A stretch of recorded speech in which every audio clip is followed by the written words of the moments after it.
राधे राधे। चलिए स्टार्ट करते हैं। आज जो है कोई ब्लॉग नहीं बना रही हूँ मैं। आज मैं आपको बता रही हूँ मैं और मेरे हस्बैंड कहाँ पे मिले थे फर्स्ट टाइम पे, और वो पहली बार ही वृंदावन आए थे, श्री धाम वृंदावन मेरे से मिलने।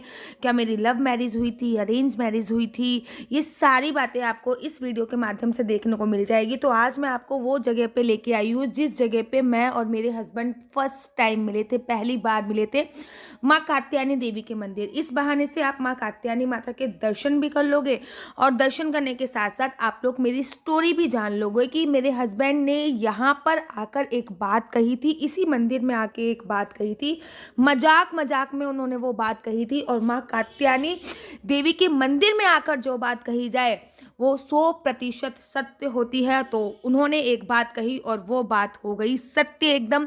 कैसे हुआ था, क्या हुआ था, ये सारी स्टोरी मैं आज आप लोगों को बताने वाली हूँ। तो चलिए शुरू करते हैं। मुझे आज भी याद है कि मेरी भाभी ने ये रिश्ता देखा था और मेरी भाभी ने ही मेरे हस्बैंड को श्रीधाम वृंदावन में मेरा एड्रेस दिया था कि आप जाके हमारी नंद से जाके मिल सकते हैं। और जिस दिन वो मिलने के लिए मेरे से आए थे उस दिन 29 सितंबर 2019 में वो फर्स्ट टाइम मेरे से मिलने के लिए आए थे और वो पहली बार श्रीधाम वृंदावन आ रहे थे।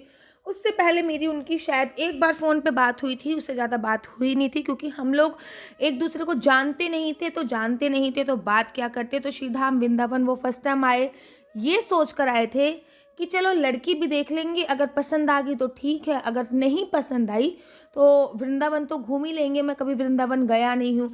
तो वो मुझसे मिलने आए थे जिस दिन पहला नवरात्रा था, और जब वो आए थे तब उन्होंने ब्लैक कलर की शर्ट पहनी हुई थी एंड ग्रे कलर की पैंट पहनी हुई थी, मुझे अभी भी याद है। और उसके बाद आने के बाद उन्होंने मुझसे ये चीज़ बोली थी कि मुझे वृंदावन के कुछ मंदिर घुमा दीजिए, मेरे से मिले और कुछ मंदिर घुमा दीजिए। तो मुझे लगा कि नवरात्रि का प्रथम दिन है, नवरात्रि का पहला दिन है, और नवरात्रि के पहले दिन में अगर मैं माँ कात्यायनी के मंदिर इनको घुमाती हूँ तो सबसे ज़्यादा सर्वोत्तम माना जाता है।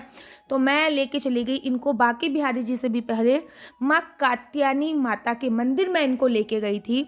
और जब मैं माँ कात्यायनी के मंदिर जा रही थी तो मैंने इनसे कहा था कि आप थोड़ा सा मेरा बाहर वेट कीजिए, मैं अभी चेंज वगैरह करके आती हूँ। मैंने अपना सूट वगैरह चेंज किया, माला झोली अपने एज वेल हाथ में पकड़ी जो माला झोली में जपती थी, और तिलक लगाया। मतलब मैं लंबा तिलक लगाती थी और मैंने तिलक लगाया काफ़ी लंबा। और जब मैं नीचे गई तो उन्होंने मुझसे कहा ऐसे बन के जाओगे?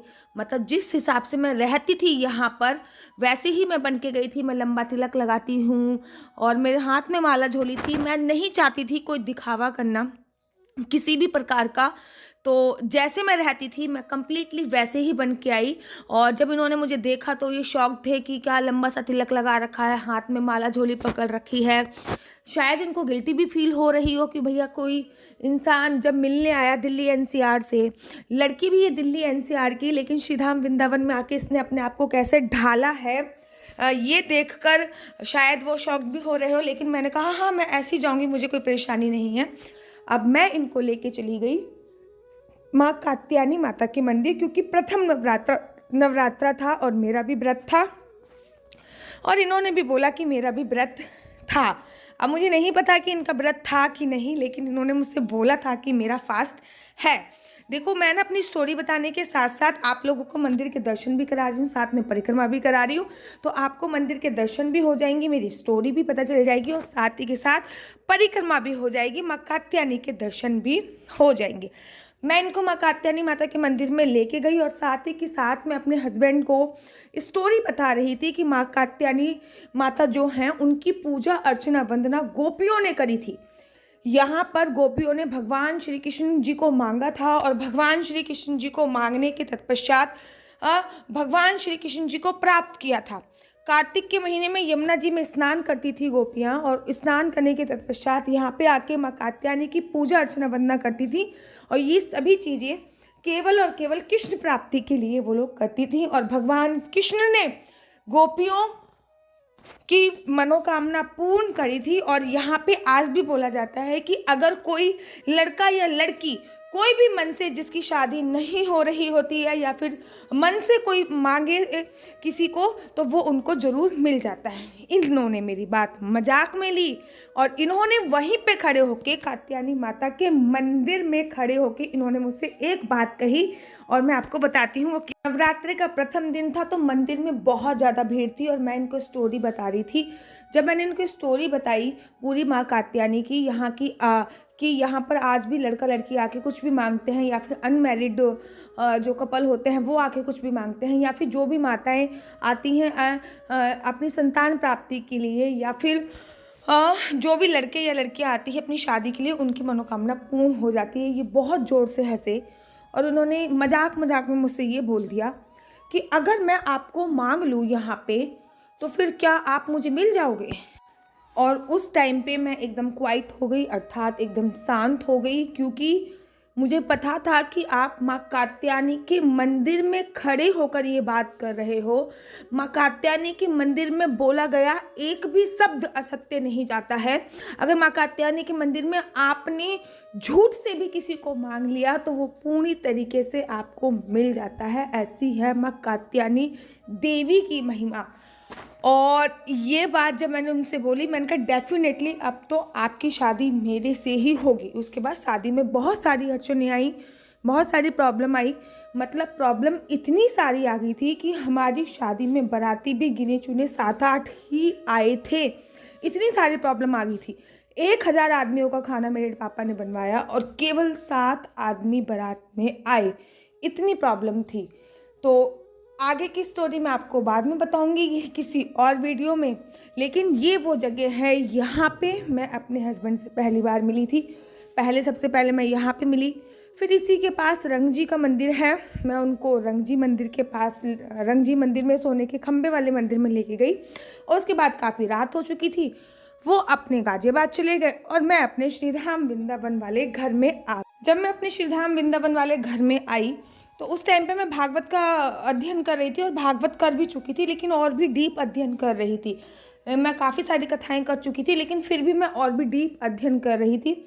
अब मैंने अपने गुरुजी से ये वाली बात बोली तो गुरुजी ने बोला हो ना हो अब तो उसी लड़के से आपका विवाह होगा, क्योंकि माँ कात्यायनी के मंदिर में बोली गई कोई भी बात असत्य नहीं होती। उसके बाद जब हमारी शादी वगैरह पक्की हुई तो हमने वहाँ पे कार्ड भी दिया। सबसे पहला कार्ड हमने माँ कात्यायनी को, बाके बिहारी जी को, फिर दूसरा कार्ड माँ कात्यायनी को दिया। तो ये है इस मंदिर की महिमा। और इस मंदिर में कुछ भी मांगो सच्चे दिल से वो ज़रूर पूरा होता है। तो इस समय पे मैं आई हुई हूँ गाजियाबाद, आप सभी लोगों को पता है, अपनी डिलीवरी के लिए। तो मेरे को लगा कि डिलीवरी होने से पहले एक बार मेरे को इस मंदिर में अवश्य जाना चाहिए उत्तम संतान की प्राप्ति के लिए। तो मैं सबसे पहले, जैसे शादी होने से सबसे पहले मैं कात्यायनी माता के मंदिर में गई थी, इसी प्रकार डिलीवरी होने से भी पहले मैं माँ कात्यायनी माता के मंदिर में गई। मैंने मत्था टेका और मत्था टेकने के बाद स्वस्थ बच्चे की कामना करी। मुझे वहाँ पे आरती होती हुई मिल गई तो मैंने आरती ली। आरती के बाद फिर मैंने मंदिर की परिक्रमा भी करी और मंदिर की परिक्रमा करने के बाद मैंने माँ कात्यायनी से मांगा कि हमें एक अच्छे से स्वस्थ शिशु की प्राप्ति हो, चाहे वो लड़का हो चाहे वो लड़की हो, कोई फ़र्क नहीं पड़ता, लेकिन वो हेल्दी हो, स्वस्थ हो, सब कुछ बहुत अच्छा हो। तो आशा करती हूँ कि आपको मेरी वीडियो अच्छी लगती होगी।